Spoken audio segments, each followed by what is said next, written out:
ABC 10 News at 5 starts right now. A mother making a desperate plea to find her son's killer 2 years after he was gunned down. What she's given up in her search for justice. Plus, the COVID-19 Delta variant that was first found in India is now spreading in the U.S. The strange symptoms being reported in patients. And the new study that faults California for building homes in wildfire areas. The solutions it's proposing instead. ABC 10 News at 5 starts now. We don't want any more mothers and fathers having to bury their children.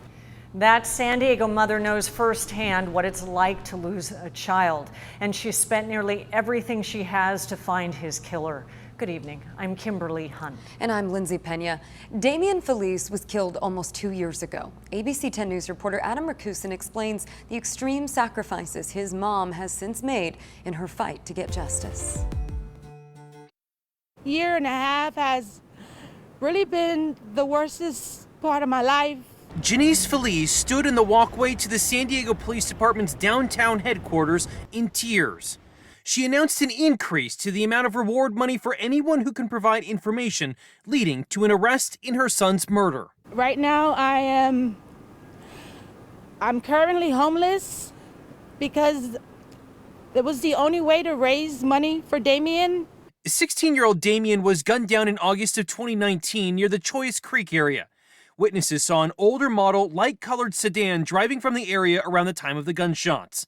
Police say while several possible witnesses have been interviewed, the details of the shooting remain a mystery. We're asking for the public's assistance in getting information that can lead to the arrest in Damian's case. We know there's people out there with information. Felice says she last saw her son that morning when she left for work. She says Damian had recently gotten his first job as a bagger at a Navy commissary. He had dreams of becoming an architect. It's been traumatic.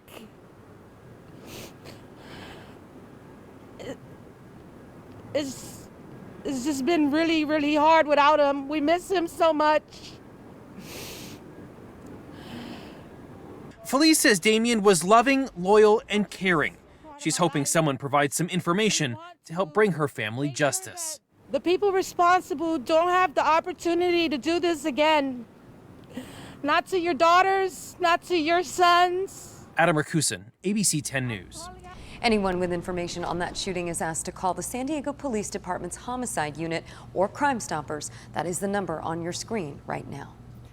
Doctors in India say they're seeing strange symptoms in patients sickened by the so-called Delta variant. And now health officials say that variant is on the rise in the U.S. ABC 10 News anchor Derek Stahl is going in depth on new research that reveals how the virus is mutating to overcome our defenses.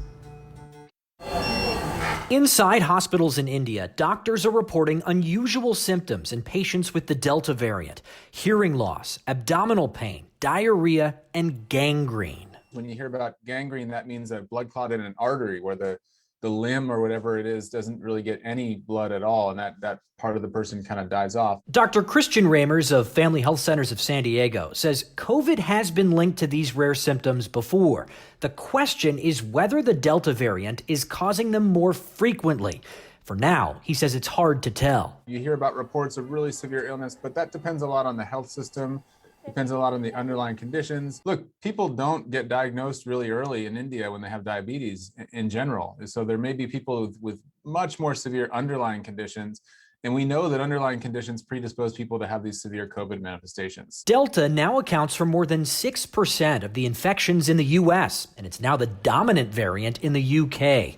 Public health officials there say early evidence from England and Scotland suggests there may be an increased risk of hospitalization compared to B.1.1.7 or the Alpha variant.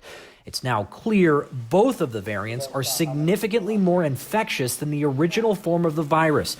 And scientists at UC San Francisco just uncovered a key reason why. Well, in a very sneaky way, the virus is turning down the immune response, allowing the virus to grow more in our cells. Dr. Nevin Krogan and his colleagues studied the Alpha variant, and they discovered that once it enters a cell, it carries a specific gene that acts like a smoke grenade, essentially making the virus invisible to the body's defenses. The alarm systems are not getting activated, and it's then allowing in stealth mode to grow more in our cells. And before we realize it, there's a lot of virus there in our cells. And then you get increased transmissibility from cell to cell and ultimately from person to person. He says their preliminary research suggests the Delta variant also carries a kind of viral smoke grenade to hide itself from the immune system, but it does it in a different way, which they're still working to identify. The more we understand how the virus mutates to overcome our defense mechanisms and then manipulate us to increase transmissibility, the better off we're going to be in terms of finding new strategies to fight off infection. The good news is that our vaccines still work against these variants. A new study from Public Health England showed the Pfizer vaccine, after 2 doses, was 93% effective against the Alpha variant and 88% effective against the Delta variant. Derek Stahl, ABC 10 News. Doctors say getting both doses of the vaccine is critical. After just 1 dose, the Pfizer vaccine was only 33% effective against the Delta variant.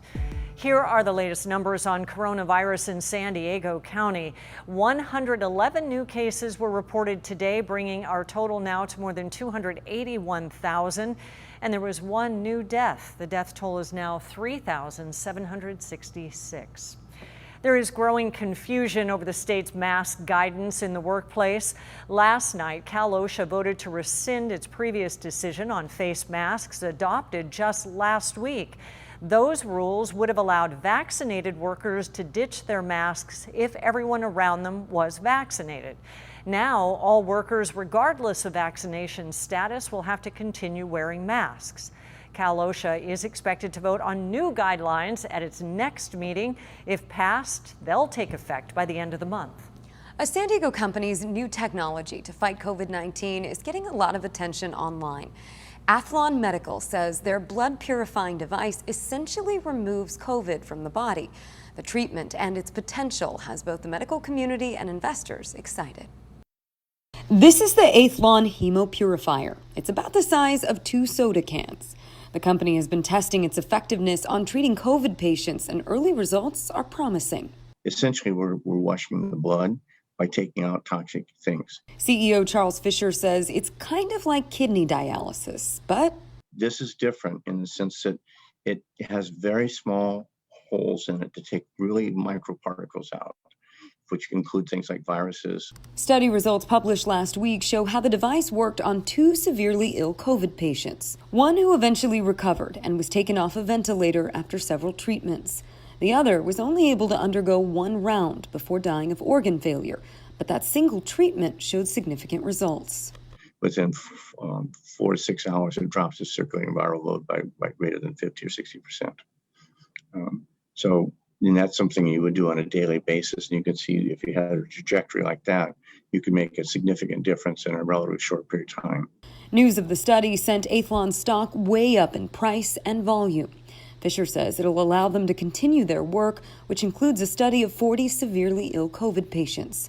He says the hemopurifier could become a valuable tool, especially for emerging variants. Hopefully the vaccines always work, but they may not. So we see that as an area that we should be looking toward, and we're studying that very intensely right now. Athlon CEO says that the treatment has emergency use approval from the FDA and can be used in cases where other treatments haven't worked and the patient's doctor recommends it.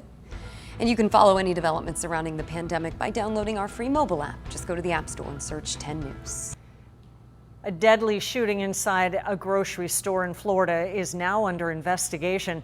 The Palm Beach County Sheriff's Office says they arrived at the scene this afternoon to find a man, a woman, and a toddler dead from gunshot wounds. They believe one of the adults was the gunman. The sheriff's office says this was not an active shooter situation. And California is appealing a San Diego judge's recent ruling that overturned the state's longtime ban on assault-style weapons. On Friday, Judge Roger Benitez blocked the state from enforcing the ban. In his ruling, Benitez likened an AR-15 to a Swiss Army knife, saying both are good for home and battle. Today, Governor Gavin Newsom and the Attorney General slammed the judge's words. Gun safety saves lives, period, full stop. And we need to call this federal judge out. He will continue to do damage, mark my word. The Firearms Policy Coalition is a gun rights organization that supported Judge Benitez's ruling.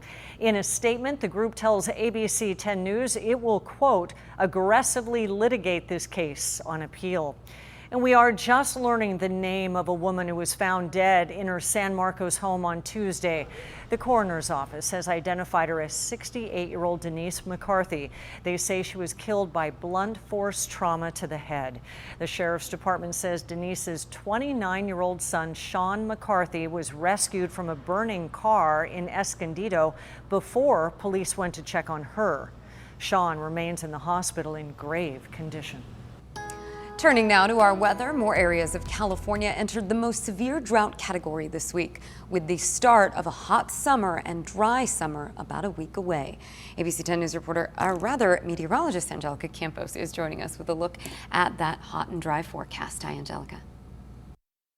Hi, Lindsay. As the latest drought monitor was released today, and conditions are not looking any better. At least for San Diego, there weren't any changes, but we have to keep things in perspective.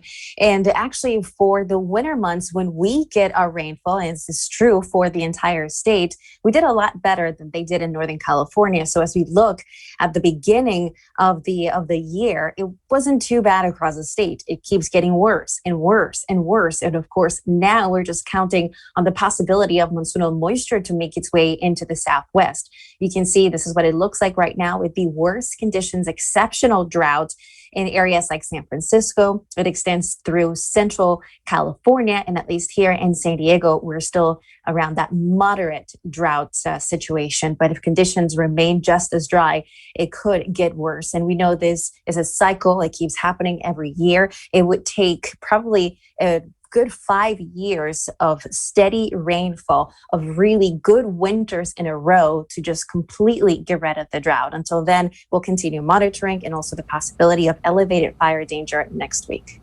All right, thanks, Angelica. Meanwhile, firefighters quickly tackled a brush fire near 805 and H Street in Chula Vista, but it did cause traffic to slow this afternoon. This is video from a viewer of the heavy smoke seen from the surface streets. That fire broke out around 3:30 p.m. Crews from Chula Vista, San Diego, National City, and San Miguel fire departments all responded. As California's wildfire season grows longer, researchers say the state must overhaul its development policies and community rebuilding efforts or risk greater tragedy. ABC 10 News reporter Jared Aarons breaks down that risk. That report out of UC Berkeley says we need to start thinking about wildfire danger and the housing crisis as the same issue. The more our cities sprawl into areas that used to be wildland, the worse the fires are going to get.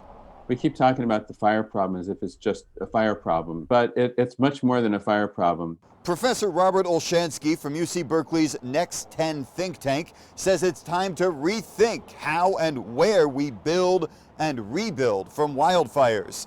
They released this report Thursday morning saying urban sprawl is one of the main reasons 10 of California's 15 most destructive wildfires ever happened in the last 4 years. The report looked at recent fires in Ventura County, Paradise, and Santa Rosa as examples. It says California needs to make it easier to build dense housing within existing city limits and harder to build on the edges. They also call for more spending on things like fire planning and thinning out overgrown vegetation. Olshansky says the savings from having fewer destructive fires would far outweigh the costs. It's the cost of putting out the fires, but even the good things we talk about, the mitigation efforts, the home hardening, all the planning you have to do for that, the preparedness you have to do ahead of time, the controlled burns, all the cautions you need to put in place for the controlled burns. Just go through all of that stuff. Money, money, money, money, money. The report says right now nearly 10% of all Californians live in areas that are considered high fire risk. And we're flirting with disaster if we don't learn from the past. At CAL FIRE headquarters, Jared Aarons, ABC 10 News.